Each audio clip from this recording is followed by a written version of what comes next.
Can you hear me, Joseph? Yeah, can you hear me now? I can. How you doing? I'm good. How are you? Awesome, awesome. What market are you in? I am in Georgia, Atlanta specifically. Oh, nice. Are you wholesaling there? I'm learning about it. This is actually my first meeting. Oh, perfect. I got a buddy from Detroit, Michigan that's actually coming down to Atlanta Thursday, Friday, Saturday. He's gonna be there for a while, for about a week. Nice. Is the market good over here? Oh yeah, Georgia's a good market. Nice. Yeah, yeah. What do you make sure you put your like name, email, cell phone, and market you're in the chat. Okay, I'm gonna do that right now for me. Have you watched any other videos about wholesaling? I know a few people in it, so I will just kind of researching or starting my research. Okay, what do you so what are you trying to research? Where do you stuck at, or where are you at right now? Um, it sounds like something I would get into because I don't really see myself as being like a house flipper. But they're telling me that the wholesale market, you're more like the middleman, right? So you have a list of buyers or et cetera, and then you go out and find homes or people who are motivated sellers, and then you're trying to I don't know, I guess be the middleman. I've done some wholesaling in other industries, and this is just kind of, I don't know, piqued my interest. Yeah, absolutely. Absolutely. So that's kind of what you do. Some people teach you find buyers first, and then you go in, then you find deals. I think you find the deals first. If you get a good deal, you're going to find buyers pretty easily, or at least you could find someone in your market that might have buyers that you could partner up with or JV on that particular deal. Um, because you don't know, what buyers are serious. They say they want to buy everything, and then you find them a deal and they don't want to buy it. So it's kind of the same thing. But yeah, you're looking for deep discounted properties. How do you find those? You're looking for people that have problems, and you try to solve their problems. So people that might be in foreclosure, um, job loss, divorce, someone might have passed away, house is just, had tenants in there that ruined the house, or have bad tenants that haven't paid. So you're looking for that problem. And so once you find the problem, then you try to solve it for them.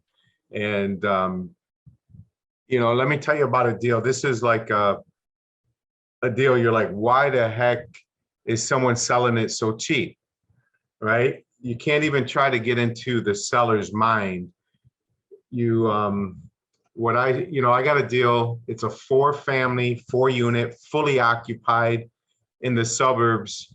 And the house next door sold for 350,000. It was a 2-family. Mine's a 4-family downtown in a nice little area, all rented, real nice. So mine's at least worth 350. And talk to the seller. She's 80 years old. Her husband was a lawyer. He had a lot of properties, and she doesn't want to be in that business. She just wants to get rid of them. She's already well off, lives in a 8,000 square foot home, really well off. I asked her what she wanted for the house. She said between $60,000 and $80,000. And I said, all right, let's meet in the middle. Is 70,000 good? They said yes. So I'm getting a deal for 70 that is, I could probably sell it in 2 seconds for 250. I could buy it. I'm gonna buy it because I want to get her out of the deal real fast, so there's no hiccups. I just want to buy it, close it, and then I'll sell it either on the market or wholesale it to somebody. So that's really what you're looking for. So, you know, a problem and you're trying to solve that problem and you got to get a discount on it so you can then turn around and make money on top of it. Hopefully that made sense. All of that sounds great. Yeah, yeah. All right. Hey, Nancy, how are you? Hey, just fine. How you doing? Good. What market are you in? Well, I'm just starting wholesaling and also brokering. So I'm trying to do those hand in hand. So how did you find this lady? It came from, actually, where did it come from? She Googled it. She Googled you know, sell my house fast or something like that. And we popped up on the, usually I don't do much of that, but a guy that I do a lot of work with, he's a king in the, what do they call that? SEO world or something like that, right? So he's really good with that. And then he got it, he called me and we put it together. So yeah. Where are you? What market are you in? Well, I'm in Texas. Oh, nice. Mhm. Awesome. It's hopping over here still. Yeah, I was in Dallas not too long ago and met a lot of investors. Yep, for sure. Awesome. And you're a real estate broker? No, funding broker. Oh, I got you. Awesome. Everybody needs funds, so. Yeah, yeah, absolutely. Under Ellie money. For sure. You, yes. Him, no. He assaulted a police officer. Awesome, awesome. How long are you gonna keep? Hey, Molly, can you hear me? Molly? Yeah, hi Todd. This is Ali. How are you? I'm well. How about you? Good, Todd. So I saw your meeting. I sign up meetup group. So I would like to know more about wholesale. I would like to be an investor. So I'm from Chicago. Okay. So trying to understand this process and how I can start buying properties. Okay, great. I think wholesaling is different in Chicago. They just changed some laws about you can only either wholesale one property or I'm not really sure of the specifics, but I think you can only wholesale one property or you got to be a licensed real estate agent to do that. So Oh, yeah, so you Or got use an to, agent, right? what's that? Or use an agent to help just sign the Here. papers. Use an agent. You could always double close it. That's what a lot of people are doing. You'll get the funds and they actually close on it and then they resell it to their end buyer, if that made sense. So if I had a deal that I got under contract for 50,000 and I was going to sell it for 70, I would close it with my seller at 50 and then 5 minutes later I'll turn around and sell it to you for 70. So we actually do two closings back to back. oh, okay. So Todd, you're from Texas? I'm from Detroit, Michigan. Detroit. Oh, okay. So are we allowed to do wholesale in Detroit? Yes. You're allowed to wholesale in Detroit. Pretty much, there's only a few states now that have made the changes. So you just got to adapt. You know, if they change that here in Detroit or in Michigan, that'll be fine with me. I'll just change the way I do business. You know, I'm a licensed real estate agent anyway, but the harder they make it, the better deals I'll get. That's the way I look at it. You know, but Wow. what type of investor do you want to be?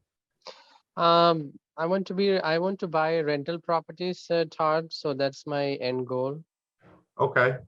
you want to stay in Chicago area with the rentals, or do you want to buy in Detroit market?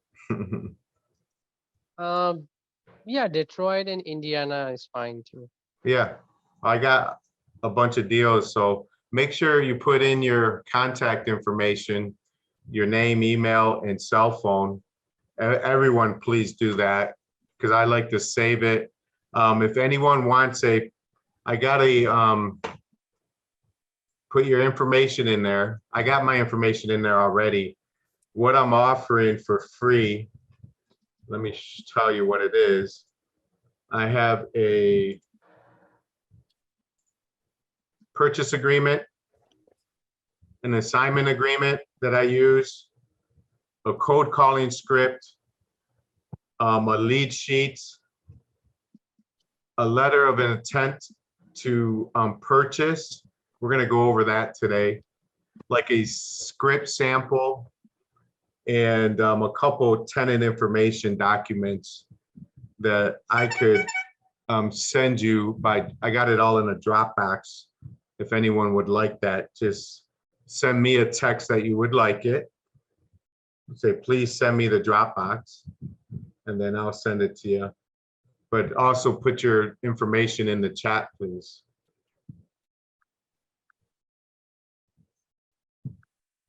Okay, but yeah, I'm gonna go over a letter of intent to purchase, but I would also like to just answer any questions that anyone has first that might be regarding wholesaling or anything.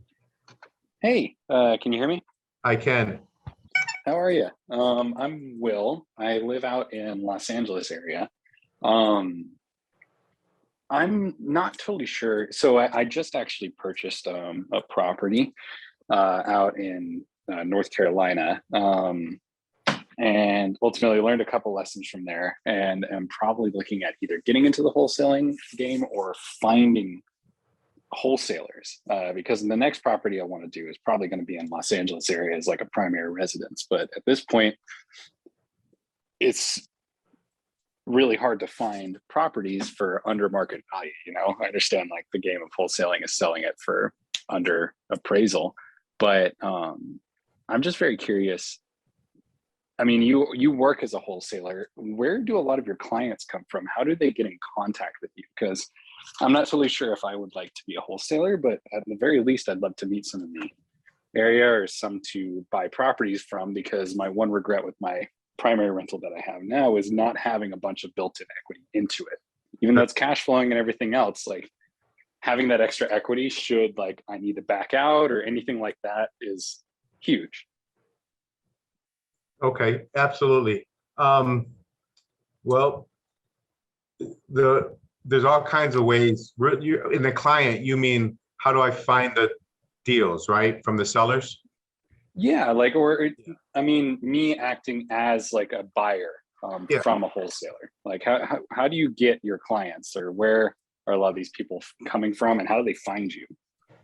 All right, let me just let me be clear. Are you looking for wholesalers, or are you looking to skip the wholesalers and go directly to the sellers that want to sell at a discount? I'm looking for wholesalers. Okay, gotcha. That would be pretty simple. You could go on Facebook in Los Angeles or whatever area you want to be. That's one way of doing it. Go on Facebook and look for wholesalers. Google, sell my house fast on the internet in whatever area you want to buy in. A bunch of people that will show up on the internet. Those are most likely going to be wholesalers, and you could get on their buyers list. You could tell them you want to get on their buyers list. Okay, that makes sense. Yeah, that's how. Yeah, that part would be easy. Finding the sellers and finding the deals, that's the hard part. Yeah, that's the hard part. The hard part. I don't Well, know. Will, I'll call you, Will, if I find one. Yeah, and Well, yeah. and I don't know what the mortgage foreclosure auction is like in Los Angeles. I know the laws are different there, but you could always go to one of those auctions and look, there's a lot of investors there. They might have houses at a discount. You might even buy one off of at the auction. But first, I would make sure you go there quite a few times and make sure you're educated, because there's a trick to those. I go to the auctions every week here. I'm going tomorrow morning. I buy houses there. I know I've been doing it for over 10 years at the auction. So it's not something that someone for the first time would jump and go buy a house at the auction. There's too many things you could get. You could lose money. But yeah, that's what I'll do. Just Google it and go on Facebook and see who's active in that market. I had just heard today that you could go to like a realtor, actually, and well, you're a realtor, and ask for anything on MLS that's, I don't know if this is the right way to say it, not sellable. It's can be sold, but it's not, oh, sorry, not livable. So like it needs rehab, it's got mold, it's got, I don't know, whatever, it's just not livable. Yeah, you could, if you could look, that's a good idea. You can also, and you can look for ones that have been on the market for 60 days or longer. They're gonna probably take a lower offer. You could probably get it for a lower price. There's, houses are flying off the market here. So anything that's been on the market for 60 days, something's wrong. And you can always, a lot of wholesalers, what they're doing now is, I know a couple and they're very successful. They are going to agents. All they do is call agents every day. They tell them that they're an investor and they're looking for pocket listings, ones that are in bad shape, ugly. They don't want to list. It's going to be too cheap. They're not going to make any money. And they will buy them cash, and they'll make sure the agent gets paid both sides of the commission. And so when the agent comes across those, because a lot of times agents will get might get a listing in Detroit, Michigan, and they don't work that area, or it's too cheap of a house, or they're just not familiar. They don't do nothing with it.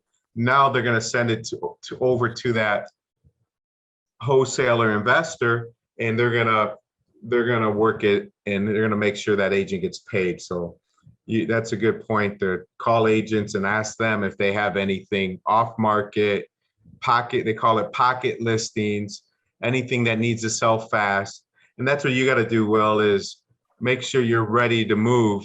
Either if you got to get a mortgage, that kind of, if you could get private money or funding, something quicker.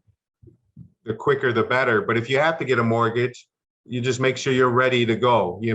All you need is an inspection and appraisal, and they got everything else, and it closes in 30 days or, 40 days, something like that. Yep.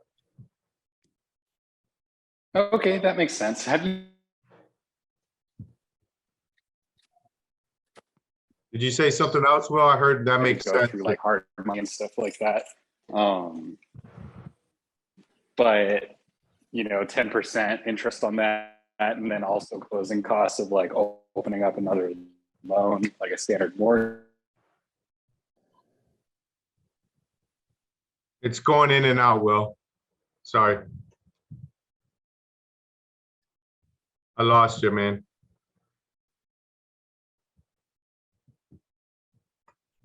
All right. Hi, Pamela. Hello, how are you? I'm wonderful. What market are you in? I'm in the wholesale fix and flip. Okay, what? Sorry, when you said market, I meant to say I'm in Newark, New Jersey. Oh, nice. And you're wholesaling, you currently wholesaling and flipping now? Yes, Oh, terrific. I'm a beginner. Okay, that's great. You gotta start somewhere. Mm-hmm. I always tell the beginners is, how can you find one deal a month consistently? And then how can you double that? And then how can you do one deal a week? Before you know it, if you're doing 4+ deals consistently, or every week, that's pretty good. You know, that could replace someone's income, and the amount of money you make wholesaling is up to the individual. And you can listen to a lot of podcasts. There's a lot of good ones out there. Listen to people that, I know people that have huge businesses. They have 40 employees. I Mhm. like that, you know, personally. It's me and I got a couple employees and I'm good. I don't have, I could do 10 deals a month and make just as much money as I had a bunch of employees doing, you know, 40, 50 deals a month. You know, so it just works out better that way for me.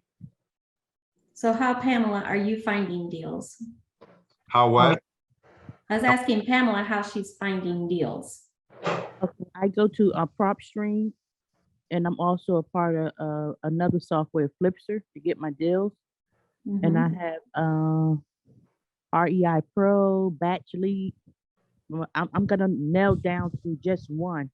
I don't think I Yeah. need all software. I came across that same problem where I just needed to nail down just like one software. I've nailed it down to two, but I'm primarily using one. Did I mention What are any? you using? Which I one are mention? you using, Nancy? It's like PropStream. Property Edge Pro is like PropStream. Okay. I think they've got the hammer button on it. I think that's the only additional thing. But I like Connected Investors wholeheartedly because Oh, I yeah. can, it'll tell you if the number is not callable, the phone number. It's on the do not call list. I like it because I can skip trace without all the extra fees. And so that's how I'm starting. I just actually sent out my first card list today. I'm going to ask you, how many postcards does it take to get a lead? I don't do postcards. You don't do postcards at all. Yeah. I hear that to get a lead, how many postcards to get a lead? You got to be consistent. Everyone I know that does direct mail, they have to be consistent, you know. If you get, I forget if the number was 10%, you're doing pretty good, you know. But I'm not 100%. I don't do I'll show you, you're gonna laugh at what I do. I go to the dollar store and I get a pack of 8 of these little cards here. See how small they are? Mhm. And then I just write in there, handwrite something in there. When like if I'm going by a house that's beat up or something like that, I'll stop and I'll drop this off in the door. Or if it's a pre-foreclosure or a foreclosure, I'll put it in their door. First, I'll knock on the door. And if no one answers, I put it in the door. So how far ahead of time on the pre-foreclosures? Because I've got a list. I mean, the next foreclosure is actually July 6th, so I'm skipping that one because it's not enough time. July or August, the next closing would be August 2nd. So how far ahead of time do you, I mean, 4 weeks is 4 weeks. I work them from like everything that's going to sale to tomorrow. I've been working them for the last 4 weeks, every week. And then okay. it's different in Michigan. There's a 6-month redemption period after it goes to sale. And then I work them after the sale.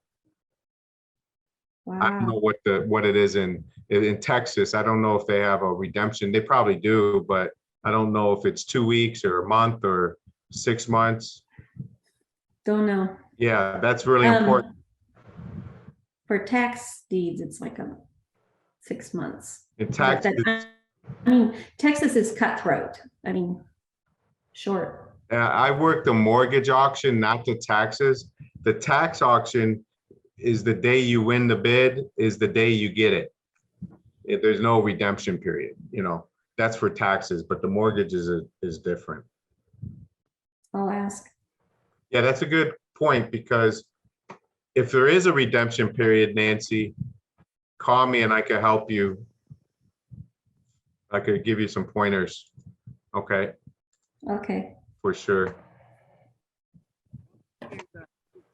Yeah, so let me, I wanted to show you guys this letter of intent. I'm gonna share my screen right here. Let's see. All right, if you could see that. So there's times, if I can pop that up. There it goes. It's going slow. All right. If you see this through, it's a letter of intent to purchase a property, okay? I might send this to somebody that I go to their house and they want more, let's say they want 50,000 for the house or 40,000 or something like that. And there's no way I'm gonna pay it. So I got this letter of intent to purchase. I put their information up here. I just put the legal description. It's not necessary, but I do it, kind of looks a little bit more official. And then I have a couple options. I go, thank you for the opportunity to review and consider your property. We are prepared to purchase your property in one of the following ways. I go option one, a cash offer, cash option. So I'll pay them $22,785, full price payable to you at closing. We pay all closing costs. Option two, monthly payment options. I'll pay you $45,000. We pay all closing costs, $6,000 cash to you at closing, seller to finance $39,000 balance, and buyer will pay $216 monthly to the seller for 180 months starting 6/9/22. I go, buyer Nice. will be responsible for all taxes, insurance, utility, blah, blah, blah. Right? Then the last one, I'll give them a little more money at closing. This is the one I really want them to do. And then I'll give them a check yearly because $216 a month doesn't turn anybody on. But 2,600, it's not a lot of money, but it sounds better than 216 yearly. And then it says until paid off and starting 5/9/23. All right. You could make these anything you want. You could give them 500 a month, depending on the property. You can give them 10 grand a year. Instead of doing a 180 month seller financing, you could say you'll pay it off in full. I do this a lot in 36 months. On month 36, I'll pay it off in full. Or month 24, I'll pay it off in full. And I let them know they'll give me the opportunity to take that money and fix up the property, get it going again, and I could go get a loan and pay you off in full. Okay, so that's a letter of intent to purchase. You could be creative with it and give them 3 different options. So if you don't want to pay cash, you give them a really low cash option, so they won't take that. And if they do take it, you're good because it was really low. Does that make sense? Mm-hmm. Yeah, so that's something I use, not on every deal, but on deals that are,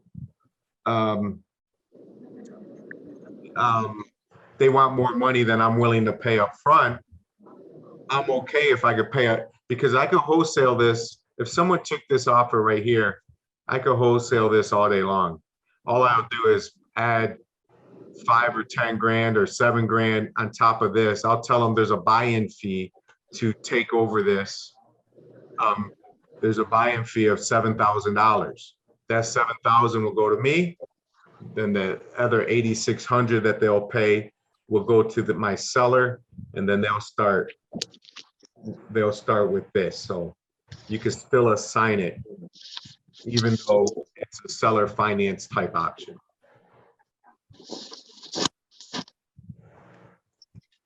Any questions on that, or is that pretty self? On option 3, I have a question. So you were saying that the finder's fee kind of like thing for the end buyer you get the difference of 7,000. Yeah, so what I would do is say, tell my buyer that it's gonna be 15,600 down. Oh, 700 of that is the buy-in fee. And then the 8,600 will go to my seller. Yeah, so I'll be upfront with them and let them know. You know, first I'll just tell them it's 15,600 to get into this deal. And then you're gonna pay 2,600 a month. If they ask me how much am I buying it for, well, there's a buy-in fee, but technically you're buying it for 52,000. And then if it sounds good to them, I'll explain it in writing when we do an assignment agreement. I'll explain it in writing. Would the seller know that your fee, that 15,000? Would they be able to see that? Or they Not won't? the way my title companies do it. We have a seller statement and a buyer statement, so they won't see it. But if they ever do, and I had it a few times where they have seen that I'm making money,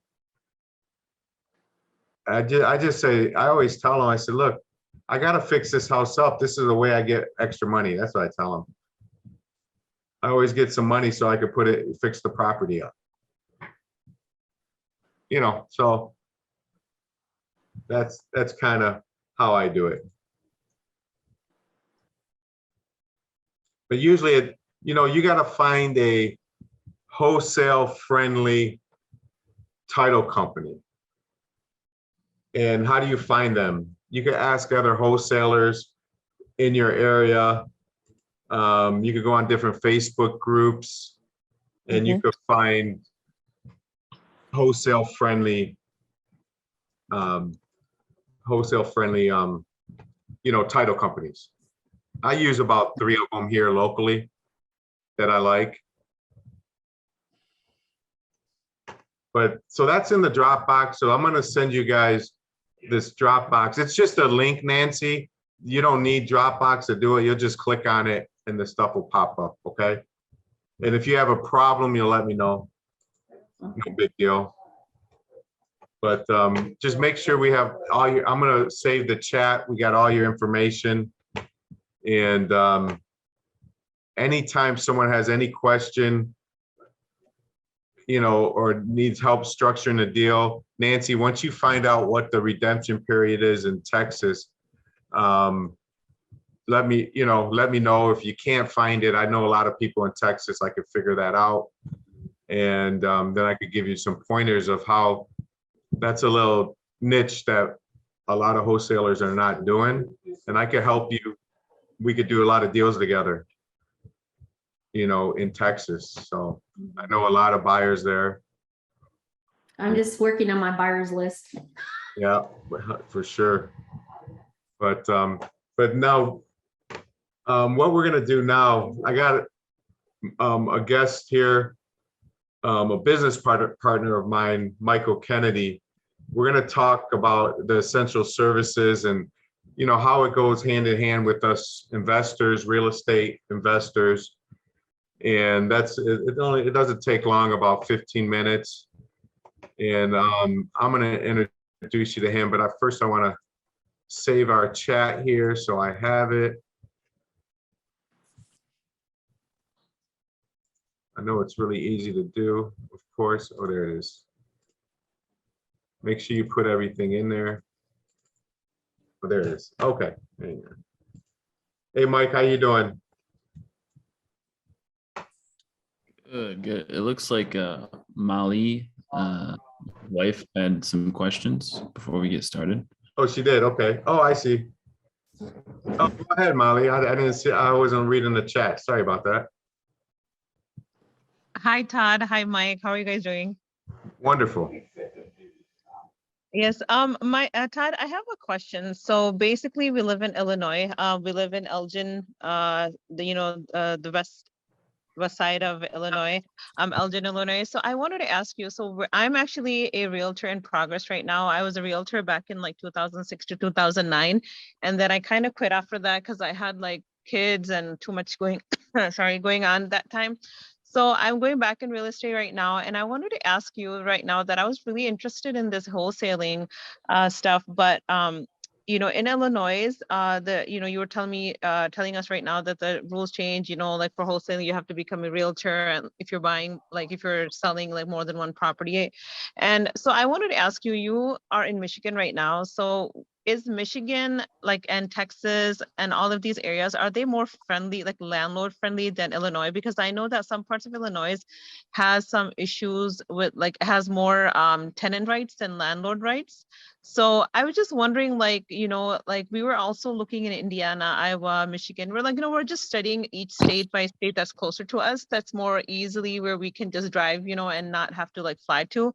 But I was just wondering, right now, wholesaling, I mean, you're doing wholesaling in Michigan, right? So would you give advice on is Illinois better for real estate investors like us who are beginners in to buy properties? I don't want to wholesale properties. I just want to buy wholesale properties and either flip them over or either rent it out. So that's what our main goal is right now. So I was just wondering how Michigan is versus Illinois. Yeah, I would think we're definitely more friendly than, for owners, for landlords than Illinois and buying properties. But yeah, it sounds like you're doing your research, and depends on the class you want to buy in. If you want to buy Class A properties, you might not cash flow a lot, but you're gonna get the appreciation and things like that. So it depends on where you want to be at. Indiana is a good market. Ohio is a pretty good market. Detroit, you got to have a good team here, else it's not going to go well. I suggest people do Section 8 here. You're going to get paid even if the market changes again, or if COVID comes back around, you're still going to get paid. And you could buy a house at a good price and rent it out at a good price here in Michigan. I mean, I sold houses at 70 grand, duplexes that didn't need much work, and we were renting them at $1,000 each. So you're getting $2,000 a month, and you got about 70 to 80,000 totally invested. But you got to have a good team. That's the key. It doesn't matter how cheap of a property you buy if you don't have a good property manager or boots on the ground. And I know all the good ones here. I can always help people. I do it all the time. People out of state or out of the country. There's a lot of people out of the country that buy here in the Detroit area, but there's a lot of good markets, that, I'm not sure about Chicago or Illinois, but it's just what I hear. So maybe go to some meetup groups there, ask them if you haven't already, or if you don't know. It sounds like you kind of know that it's not the best over there. It's a little tougher, more expensive, but yeah, you're more than welcome. If you ever come to town here, I could show you around. Yes, it's definitely. Yeah. So are you wholesaling right now, Todd? Do you have investors list? Do you email it out to your investors list? How do we get added to your list? Yeah, for sure. I will make sure you have your information in the chat. And I could send you my inventory list and put you on my buyers list. Yes, Todd, I ping you my email address. Yeah, my husband just sent it on Rafat, I think rafat.ali@gmail.com. Awesome. Yep, that'll be awesome. And then Todd, I have one last question. I'm so sorry. Then Mr. Mike can continue. The thing is what would you recommend for us, excuse me, for first time investors? So for example, there's a lot of options. I heard about private money lenders. I heard about HELOC loans. I heard about a couple of different options that we can take if we don't have a certain amount saved for buying, to make a down payment or to buying a home, to invest in and stuff. So what is your advice, or maybe a route that we can take? So do you think HELOC loans are better or like private lenders? Because there's so many information on the internet. It's like sometimes you go in circles and you come back to where you started. So it's like, Yeah. you know, where to go, you know? Well, everyone's situation's different. If you could go to a bank and get a bank loan, you know, and they know you're buying it for an investment property and get the best rate with you know, with 20% down, you know, a lot of people can't do that. At the end of the day, you want to make sure you cash flow, right? You want to make sure you got some appreciation coming. There's all different creative ways. You can use private money lender, but the rates are going to be higher. You might not need as much money out of pocket. A lot of them don't want to do long-term loans. Seller financing is the best way, in my opinion, where the seller finances it for you. So if you give a seller the down payment that you would have gave a bank, and they become the bank, or you don't even have to give them that as much, you know. You find out what would make work for them. You might give them $5,000 and pay them so much a year, you know, and now you got a loan with them. And it might even be at 0% interest. You see on my sheet there, I don't have an interest rate because 90% of them, I'm getting that 0% interest on seller financing.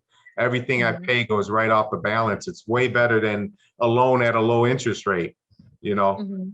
So there's a lot of different ways of doing it.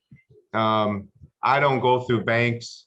I use private money or friends and people that know me that just to take down deals, and then I sell them real fast. I don't keep them for a long time. You know, I might keep them for 6 months or less on flips. But yeah, there's a lot of different ways. So it just, the best way is to talk to people that are experienced and might have 10 or 12 of them. And they could kind of point you in what they should have did when they first started out. I'm sure they know now. Okay. Because they're probably doing something a little bit different than what they did. But the you know, the key is get that first house any way you can that cash flows just to get going, and then you can always sell it later. And as you learn, you know, you gotta take action, but you want to make sure you cash flow. I wouldn't suggest you take on a project that needs a full renovation for your first deal. Yeah, that like, you know, we did one project like way back in our 20s, in our early 20s when I was a realtor. So we did one project. I remember our first properties we bought, it was 2 apartments. We don't have them anymore, but it was 2 apartments, and we did a remodeling on 1 apartment. So it was pretty exciting for me that time. And I was only like 20 something. So, you know, I kind of regret like why I left real estate, because I wish that I stayed in the market. It was just like I had 3 kids under 5 years, and I was, oh my God, I was just going really like crazy at home, and over like it was too much for me to handle. So I just kind of left everything and I focused on my kids and family. And then now my kids are in college, married, like they're all a little bit big now, so I'm happy. So I'm like a little free bird, you know, trying to fly out of my nest. My own nest, to kind of like, you know, find other places to you know, kind of like invest in and stuff. So that was a little experience for me and my husband. That's the only small experience that we had in our 20s, you know, almost like this was between 2006 and 2009. So now like we're like kind of like trying to go back on track and try to like see. And also like Todd, so you are from Michigan, and then Miss Nancy is from Texas. So does she also do wholesale, and you also do wholesale? Is that what you guys do, both of you? I do wholesale. That's my main, you know, I do a lot of things, but wholesaling is one of my main things that I do every day. Okay, so basically if you add me to the list, like if you find one of your properties interesting, like is it only in Detroit, or is it like other parts of Michigan also? Other parts of Michigan, and sometimes I get deals out of state. I could look for, you know, as long as I have your information, I come across a deal that I think would fit. Doesn't mean it will, but if I think it might fit what you're looking for someone that, you know, that's low risk and that looks like a good deal to me, I'll send it your way for sure. Oh, awesome. Thank you so much. Thank you. Yeah, you're welcome. I was just going to mention there's also this is the same thing, gap funding or bridge funding to cover that 20% also. It's basically a second lien. Yep. Mhm. Absolutely. All right.